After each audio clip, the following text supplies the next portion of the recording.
Alunos e alunas das turmas de segundo ano do ensino médio, estamos começando o quarto bimestre e a nossa primeira aula vai tratar sobre o comércio internacional de serviços. A gente vai estar usando uma abordagem que dá sequência ao que nós já estudamos no bimestre passado, quando abordamos a industrialização diferenciada entre os países, chamando atenção para a diferença entre a industrialização de países desenvolvidos, centrais, as economias de transição do modelo socialista para o capitalista e dos países em desenvolvimento, os chamados países emergentes, né? Vendo aí qual era a particularidade de cada um desses países, dos grupos, né, de países nessas classificações. Também fizemos uma abordagem sobre o comércio internacional, vendo aí a diferença que vai acontecer no comércio sobre a ótica multilateral e sobre a ótica regional dos blocos econômicos. Fizemos uma análise da evolução do comércio ao longo do século XX e durante o século XXI, essas primeiras décadas do século XXI. Em todos esses assuntos, nós tratamos sobre a ótica do capitalismo, né? E aí a gente falou sobre as desigualdades que acontecem no mundo, né? Tanto dando foco no sistema político, né, da produção da riqueza, como as consequências desses modelos na nossa sociedade. Então, na aula de hoje, a gente vai tratar os serviços, né, que juntamente com o comércio integram o setor terciário da economia. No livro de vocês, esse conhecimento está no capítulo 11. E aí é interessante a gente ver que mesmo os serviços, né, a prestação de serviços, tendo uma diferença em relação ao comércio de mercadorias, a comércio internacional de serviços, ou a oferta internacional de serviços, ela também é fiscalizada, acompanhada pelo GATT, né? Com exceção que, né, nós tivemos a mudança, né, da sigla de GATT para GATS, certo? Porque aí seria um acordo de serviços, certo? A nível internacional. E para a gente começar, é interessante a gente fazer essa diferença dos conceitos, né? O que seria o comércio e o que seriam os serviços, tá bom? E aí, o que classifica-se como comércio? Seriam as trocas ou a compra e venda de mercadorias que teriam a questão aí de serem materiais tangíveis, ou seja, aquilo que eu posso pegar, né? É interessante, no livro de vocês ele faz até uma citação da revista The Economist, que vai dizer que é aquilo que eu posso derrubar nos meus pés, certo? Então, aquilo que eu posso derrubar nos meus pés, a mercadoria física, seria tratado aí como comércio de mercadorias. Os serviços, né, eles englobam toda a transação comercial de uma prestação, de uma ação, certo? E aí, essa prestação seria de bens não tangíveis, ou seja, aquilo que eu não posso derrubar nos meus pés, né? E aí a gente tem aqui o exemplo do celular. O aparelho celular, o telefone celular, ele é um objeto, uma mercadoria do comércio tangível, certo? Você pode derrubar o celular nos seus pés, certo? Mas essa mercadoria, o aparelho celular, para funcionar é necessário que eu contrate serviços de internet, o software, né? Então tem um monte de outras coisas que vêm junto com o celular. E essas outras coisas seriam os serviços, certo? O serviço de telefonia, o serviço de internet, os serviços que são ofertados nos aplicativos E aí a prestação de serviços, ela é classificada como não tangível. E aí é interessante a gente chamar essa atenção, porque o setor de serviços, ele está diretamente relacionado com todos os outros setores da economia. Então, o setor de serviços, ele está relacionado com o setor produtivo, da agropecuária e da extração de minérios, certo? Do extrativismo, então o setor primário. Ele está relacionado com o setor produtivo, né? O setor de transformação da indústria, certo? Através da prestação de serviços de circulação, de comunicação e etc. E do comércio, né? E aí a gente tem esse gráfico aqui do livro didático de vocês, que ele é bem ilustrativo, bem interessante, né? De que maneira os serviços eles estão relacionados, e mostra de que maneira os serviços estão relacionados com as outras atividades. Então eu tenho aqui a produção de um celular na China, esse celular ele segue para o aeroporto, e aí aqui seria o setor de serviços, né? O serviço de transporte, que vai transportar o celular lá da China para uma loja lá no Rio de Janeiro, ou aqui em Fortaleza, certo? E aí a loja seria o setor de comércio de bens e consumo, né? No caso aí também setor terciário, mas de comércio.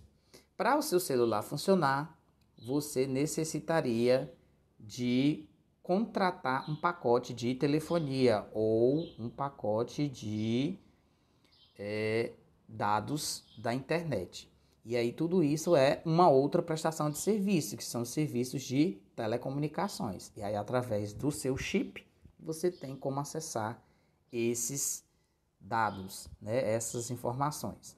Lembrando que esses chips também são bens tangíveis e são comercializados, mas o serviço em si é uma prestação de serviço, ela é classificada como setor diferenciado, tá bom? E aí a internet chega até o usuário através desse contrato, certo? Então veja que a atividade de serviços, ela integra todos os setores e ela mobiliza, né, o mundo inteiro em torno da prestação de uma atividade, né, a prestação de um serviço, tá bom? Os serviços, eles se caracterizam por três aspectos fundamentais que os diferenciam das outras atividades. O primeiro aspecto que diferencia, né, que caracteriza os serviços está relacionado com a questão do fluxo, certo? Que a sua prestação ocorre num fluxo contínuo e só tem início quando é solicitada a demanda, certo? Então, quando o usuário solicita o serviço, aí acontece o fluxo, tá certo? Acontece a oferta do serviço.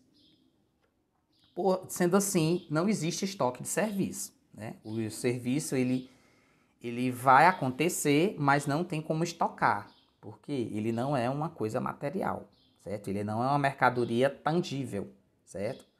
Mas ele possui o que a gente chama de disponibilidade. Então, o profissional que presta serviço, ou a empresa, tem que estar disponível para a sua oferta. O outro aspecto relacionado com a variedade, existe uma variedade muito grande de serviços. A gente vai ver daqui a pouco, quando a gente tratar sobre classificação de serviços. Comporta uma enorme diversidade técnica, de prestação e de qualidade de serviços oferecidos, assim como tipos e tamanhos de empresas prestadoras. A gente vai classificar também o serviço de acordo com isso. Com relação ao uso intensivo de recursos humanos, né? A prestação de serviços, ela necessita de pessoas, certo? De um uso intensivo de mão de obra, certo? Hoje a gente já tem uma mudança, principalmente a gente vê aqui no Brasil agora, chegando, mas nos países desenvolvidos a gente já tem uma automatização, né, uma tendência para automatização da prestação de serviços, né? A gente vê isso nos bancos, né? O autosserviço dos bancos, a gente viu agora recente no McDonald's, né? O autoatendimento, né?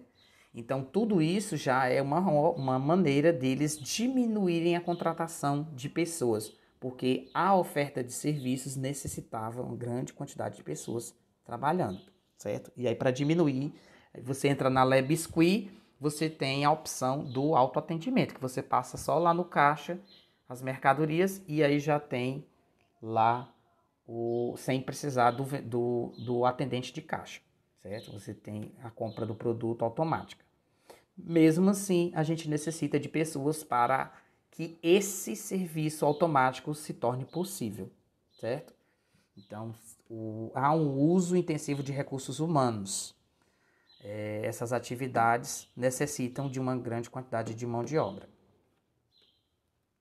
Classificação dos serviços.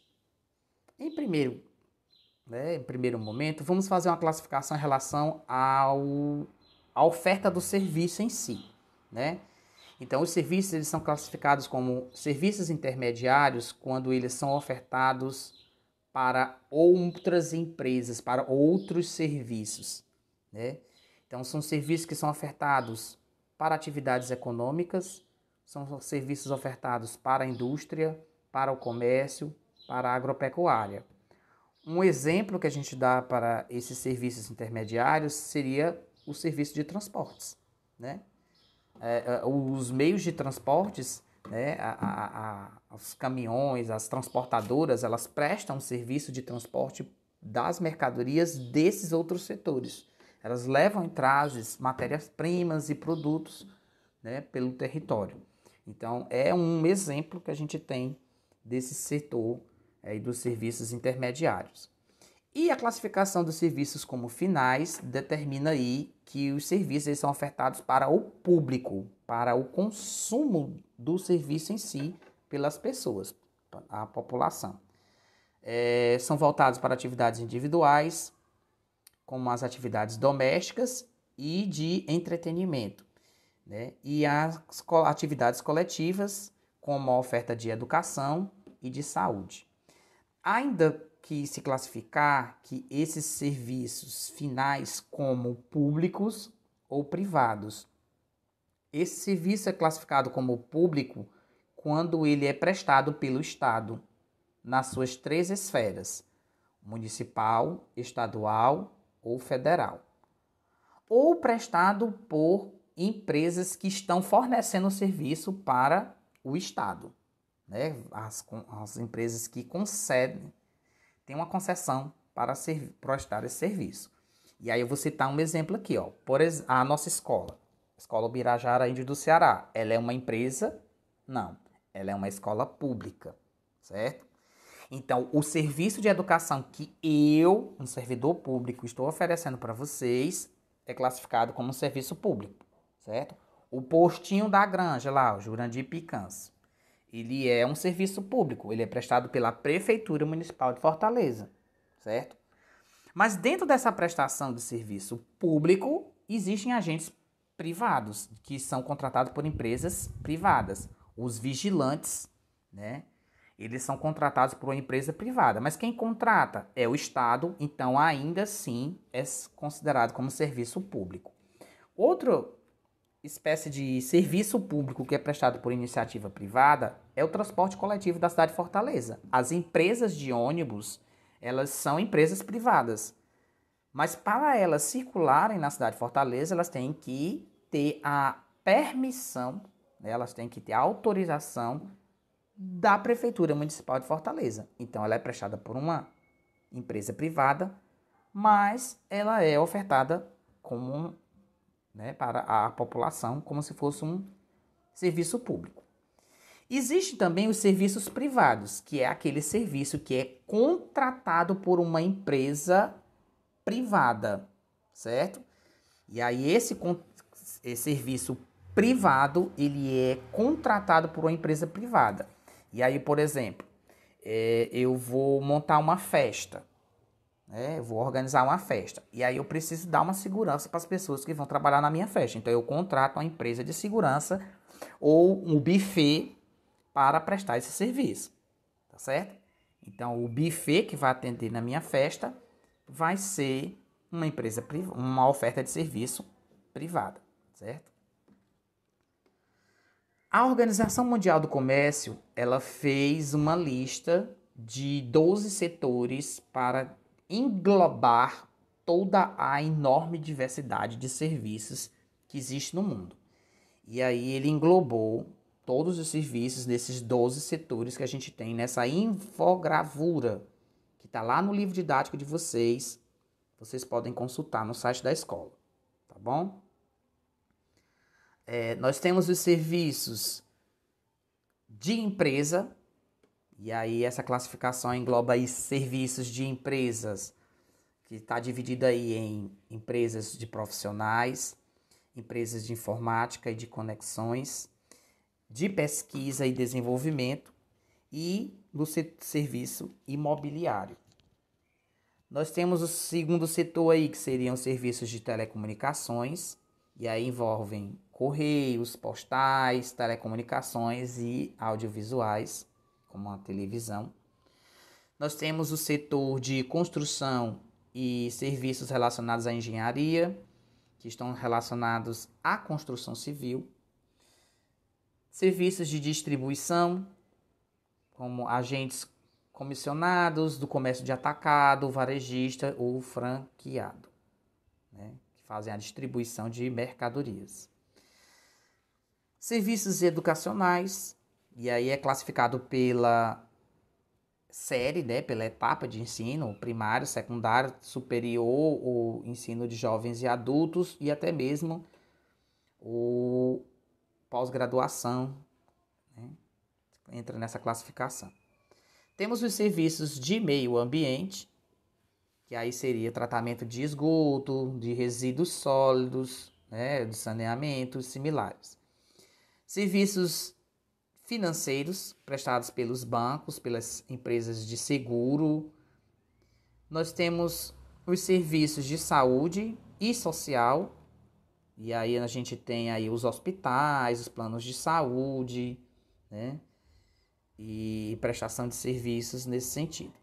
Serviços de turismo e relacionados, como hotéis, restaurantes, agências de viagem, né, os guias de turismo.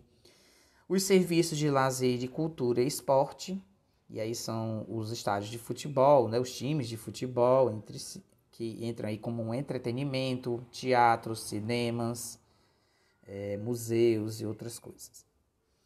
E os serviços de transporte, que podem ser marítimo, aéreo, espacial, rodoviário, ferroviário, metroviário e outros serviços que não estão incluídos nessas classificações, né? Eles não conseguem ser incluídos nessas classificações e aí eles são classificados aí como outros. No ranking da oferta de serviços é interessante a gente perceber que existe uma desigualdade na oferta de serviços, viu, gente? Como eu estava falando no resgate do que a gente estudou no bimestre passado, há uma desigualdade, o capitalismo ele marca uma desigualdade na distribuição de mercadorias, do comércio, da industrialização do mundo, né? E isso se reflete também na oferta de serviços. Se a gente analisar aqui os países que têm a maior participação do setor terciário na formação do PIB, a gente vai perceber que os países desenvolvidos, eles se destacam nessa participação na oferta de serviços. E isso, gente, reflete diretamente na qualidade de vida da população. Uma população com uma boa oferta de serviços, ela tem uma qualidade de vida, tende a ter uma qualidade de vida melhor, certo? Daí veja aí, a França, Estados Unidos, Reino Unido estão aí no topo, em que as atividades do setor de serviços terciário, elas estão aí com mais de 70%, compõem mais de 70% do PIB. Isso acontece fundamentalmente porque esses países, eles descentralizaram, e o professor João Sérgio deu uma aula sobre isso, né? A desconcentração industrial. Então, eles descentralizaram o processo produtivo, mandando as suas indústrias para outros países. E aí o setor industrial, ele diminui a porcentagem do PIB nesses países aí, a participação do PIB. E o setor primário, que seria a agricultura, pecuária, ele é ainda menor, certo? E aí isso mostra um grau de desenvolvimento dos países, ele reflete o grau de desenvolvimento dos países. Veja o caso aí de Serra Leoa na África. O PIB do país tem a participação aí de 56%, mais da metade de atividades do setor primário, extração e agropecuária, certo? E o caso do Brasil, gente? O nosso país, nós temos aí os setores de comércio, compõem 16% do PIB, 16,3% do nosso produto interno bruto, da nossa riqueza. O setor da agropecuária e da indústria, juntos, somados, fornecem aí 44,3%. E o setor de serviços, né, dos serviços em geral, eles compreendem aí 39,4%. Se você somar aí a prestação de serviços com o comércio, nós temos mais da metade do PIB do Brasil, certo? Isso nem sempre foi uma realidade, né? Isso aconteceu uma evolução com o passar do tempo, e a gente pode ver nesse gráfico aqui que houve um grande aumento da participação do setor terciário no PIB nos últimos anos agora do século XXI, né? De 2010 para cá, a gente teve um aumento, né? 2009 tinha um máximo ali, e aí diminuiu um pouquinho em 2010, 2011, e aí continua um aumento considerável agora. Inclusive, gente, na pandemia, a gente teve uma quebra nesses setores primário e secundário, mas o setor de oferta de serviços, ele se manteve através das atividades virtuais, certo? Em alguns setores, claro que não foram todos, certo? O comércio internacional de serviços, como eu falei, ele é fiscalizado pelo GATT, né? Só que mudou a siglazinha do GATT para GATS, né? Acrescentou um S, substituindo aí um dos T's. E aí ele tem como objetivo fundamental, o GATT tem como objetivo combater aqueles protecionismos que a gente viu lá na Organização Mundial do Comércio, nas nossas aulas do bimestre passado que a gente falou sobre comércio. Então ele tem a mesma tendência de tentar garantir a livre concorrência, que é a lei fundamental do liberalismo, né, do capitalismo, que é vigente no mundo hoje, certo? Esse comércio internacional de serviços, ele é dividido em 4 grupos, né? Existem 4 modos diferentes, né? É uma classificação aí em 4 modos diferentes para esse comércio internacional de serviços.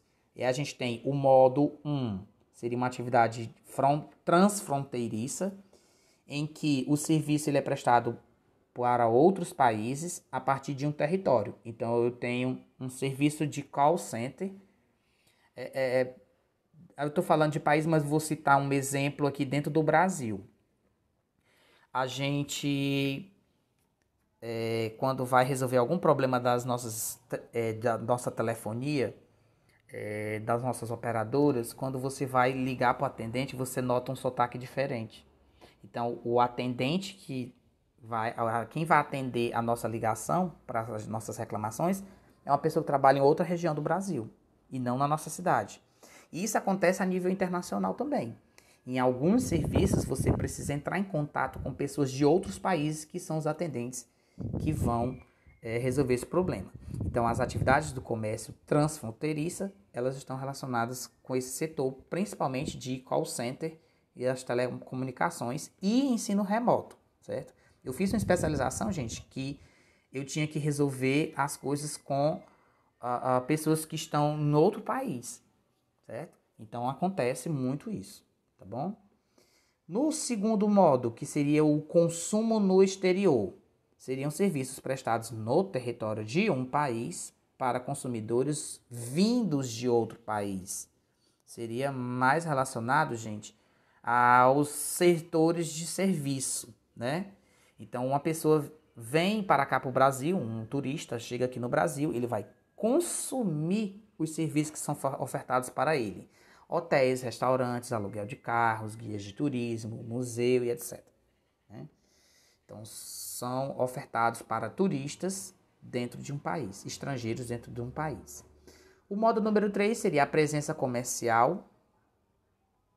Nesse caso aqui, são serviços prestados no território de um país por filiais de uma empresa que é de outro país. Então, as multinacionais mandam empresas para cá para prestarem serviços.